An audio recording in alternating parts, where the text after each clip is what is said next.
BTV देख रहे सभी दर्शकों का स्वागत। मैं हूं लवदीप बडियाल। बुलेटिन की शुरुआत करते हैं हेडलाइंस के साथ। प्रधानमंत्री नरेंद्र मोदी ने देश की जनता से भविष्य में आने वाले स्वास्थ्य इमरजेंसी की स्थिति से लड़ने के लिए तैयार रहने का किया आग्रह। ग्रेटर नोएडा के सुतियाना स्थित CRPF ग्रुप सेंटर पहुंचे गृह मंत्री अमित शाह। हिमाचल प्रदेश में बारिश और लैंडस्लाइड से जुड़ी घटनाओं में अब तक 330 लोगों की हुई मौत। कांग्रेस नेता रणदीप सुरजेवाला की बड़ी मुश्किलें, दिल्ली के रोहिणी थाने में दर्ज हुई शिकायत। अब खबरें विस्तार के साथ। प्रधानमंत्री नरेंद्र मोदी ने शुक्रवार को देश की जनता से भविष्य में आने वाले स्वास्थ्य इमरजेंसी की स्थिति से लड़ने और इसे रोकने के लिए तैयार रहने का आग्रह किया है। दरअसल गुजरात की राजधानी गांधीनगर में G20 स्वास्थ्य मंत्रियों की बैठक को वीडियो कॉन्फ्रेंसिंग के जरिए प्रधानमंत्री नरेंद्र मोदी ने संबोधित किया। PM मोदी ने G20 सदस्यों को बताया कि भारत लोगों की भागीदारी की मदद से वैश्विक समय सीमा से पहले ही TB को खत्म कर देगा। उन्होंने कहा कि अब हम 2030 के वैश्विक लक्ष्य से काफी पहले TB उन्मूलन हासिल करने की राह पर है। उन्होंने कहा कि हमें अगली स्वास्थ्य आपात स्थिति को रोकने, उसके लिए तैयार करने और प्रतिक्रिया देने के लिए तैयार रहना चाहिए। गृह मंत्री अमित शाह ग्रेटर नोएडा के सुतियाना स्थित CRPF ग्रुप सेंटर पहुंचे। गृह मंत्री ने कहा कि CRPF ने 4 करोड़ पौधे लगाए हैं। मैंने खुद पीपल का पौधा लगाया है। मुझे पूरा भरोसा है कि 5 करोड़ का लक्ष्य हम हासिल कर लेंगे। ये पेड़ CRPF की वीर गाथाओं का प्रतीक माने जाएंगे।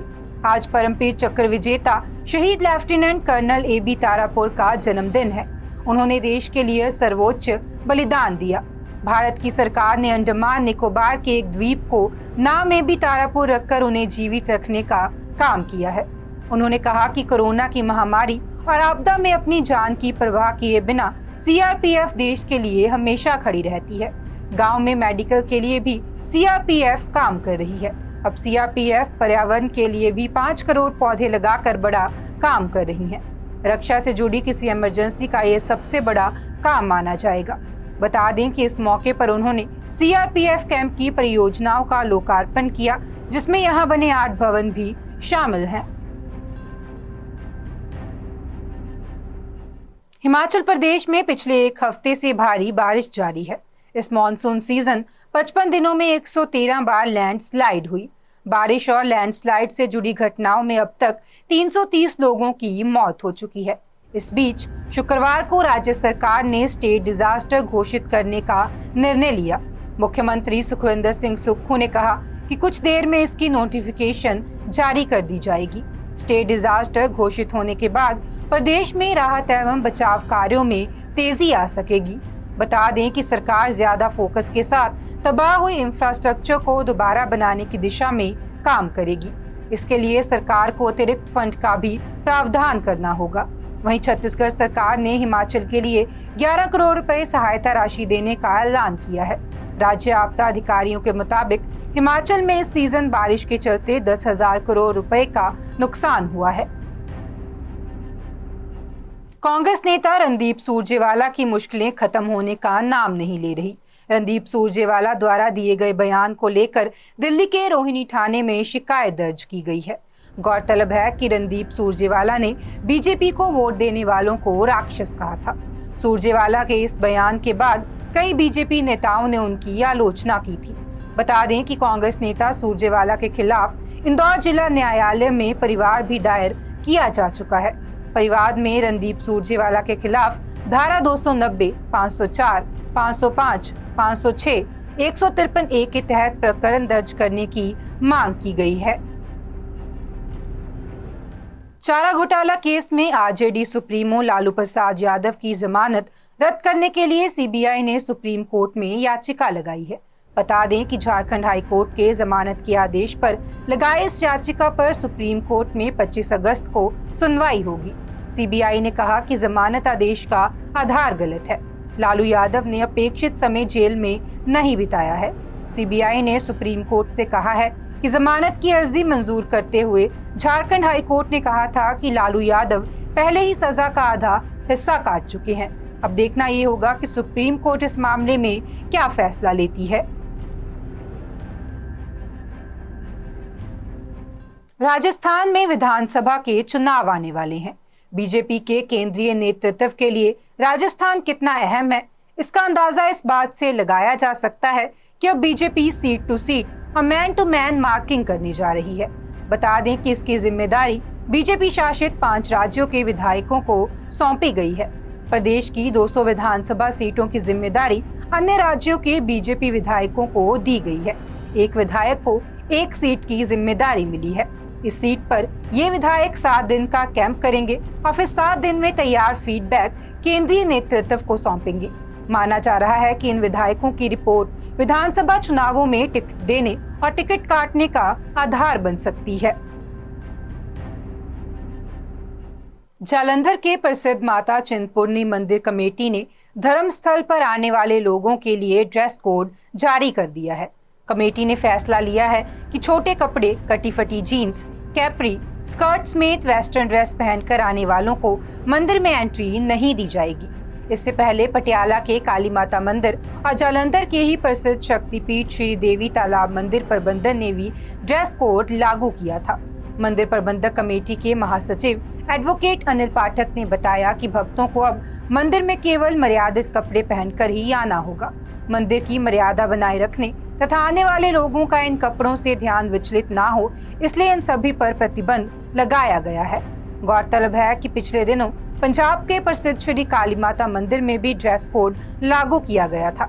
हिंदी मंदिरों में ड्रेस कोड की प्रथा श्री काली माता मंदिर से ही शुरू हुई थी। पटियाला के श्री काली माता मंदिर में प्रबंधकों ने सबसे पहले मंदिर के बाहर बोर्ड लगाकर ड्रेस कोड लागू किया था। इसके बाद जालंधर के प्रसिद्ध शक्तिपीठ श्री देवी तालाब मंदिर कमेटी ने ड्रेस कोड मंदिर परिसर में लागू किया। मंदिर के बे गेट के बाहर बाकायदा फ्लैग्स लगाए गए हैं।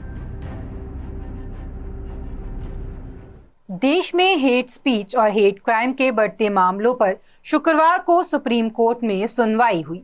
अदालत ने कहा कि ऐसे मामलों में आरोपी चाहे कोई भी हो, किसी भी पक्ष का हो, उनके साथ समान व्यवहार किया जाएगा। ऐसे लोगों से कानून के तहत निपटा जाएगा। बता दें कि जस्टिस संजीव खन्ना और जस्टिस एसवीएन भट्टी की बेंच मामले की सुनवाई कर रही है। 18 अगस्त को मामले की सुनवाई शुरू होते ही जस्टिस खन्ना ने कहा कि हमें बिहार में जातिगत जनगणना से जुड़े मुद्दे पर सुनवाई करनी है। हेट स्पीच पर हम अगले शुक्रवार को सुनवाई करेंगे। इसके बाद मामले की सुनवाई 25 अगस्त तक के लिए स्थगित कर दी गई है। हेट स्पीच के मामले पर पिछली सुनवाई 11 अगस्त को हुई थी। तब कोर्ट ने केंद्र सरकार को ऐसे मामलों से निपटने के लिए एक कमेटी बनाने का आदेश दिया था। कोर्ट ने कहा था कि हेट स्पीच और हेट क्राइम पूरी तरह से अस्वीकार्य हैं। भविष्य में ऐसी घटनाएं ना हो, इसके लिए मैकेनिज्म बनाना जरूरी है। हमें इस समस्या का हल निकालना होगा। अमृतसर में बैंक के लॉकर से पैसे निकलवाकर घर जा रहे जिम संचालक से 62 लाख रुपए की लूट हो गई। कार सवार युवकों ने घटना को अंजाम दिया था। कार से युवक उतरे और उनसे पैसे छीनकर फरार हो गए। वहीं पीड़ित बख्तार सिंह ने मीडिया के आगे आने से ही मना कर दिया है। सूचना पाकर पुलिस के अधिकारी मौके पर पहुंचे और घटनास्थल के आसपास लगे सीसीटीवी कैमरे खंगालने शुरू कर दिए। एसीपी सरबजीत सिंह ने बताया कि घरिंडा के पदरी रोड पर रहने वाले जिम मालिक बख्तावर सिंह शेरगिल ने बैंक ऑफ इंडिया के लॉकर से 62 लाख रुपए निकलवाए थे। जब वह उसे लेकर वापस जा रहे थे तो गांव माहल के करीब 2 कारें उनके आगे रुक गई। इनमें एक इनोवा थी और दूसरी एक सेडान कार थी। शुरुआती जांच में पुलिस को ये मामला संदिग्ध लग रहा है। एसीपी से कहा है कि मामले की जांच शुरू कर दी गई है, लेकिन इतनी बड़ी रकम वे कहां लेकर जा रहे थे, इस बारे में उनसे पूछताछ जारी है। वहीं 62 लाख रुपए जैसी बड़ी रकम को बैंक की जगह लॉकर में रखवाने की मंशा क्या थी, इस बारे में भी पूछताछ की जा रही है। हरियाणा शहरी विकास प्राधिकरण पर किसान की जमीन अधिग्रहण किए बिना ही शहर के उद्यमियों को बेचने का मामला सामने आया है। पीड़ित किसान एचएसवीपी के अधिकारियों और राजस्व विभाग के अपने जमीन का मालिकाना हक लेने के लिए 20 साल से लड़ाई लड़ रहा है। लेकिन अधिकारियों की मनमानी के चलते उसे अभी तक ना जमीन का मुआवजा मिला और ना ही मालिकाना हक। बता दें कि किसान अब इस मामले में हाई कोर्ट में याचिका दायर कर एसआईटी व सीबीआई जांच की मांग कर रहा है। आज के बुलेटिन में फिलहाल इतना ही। आप देखते रहें BTV, be positive, be yourself.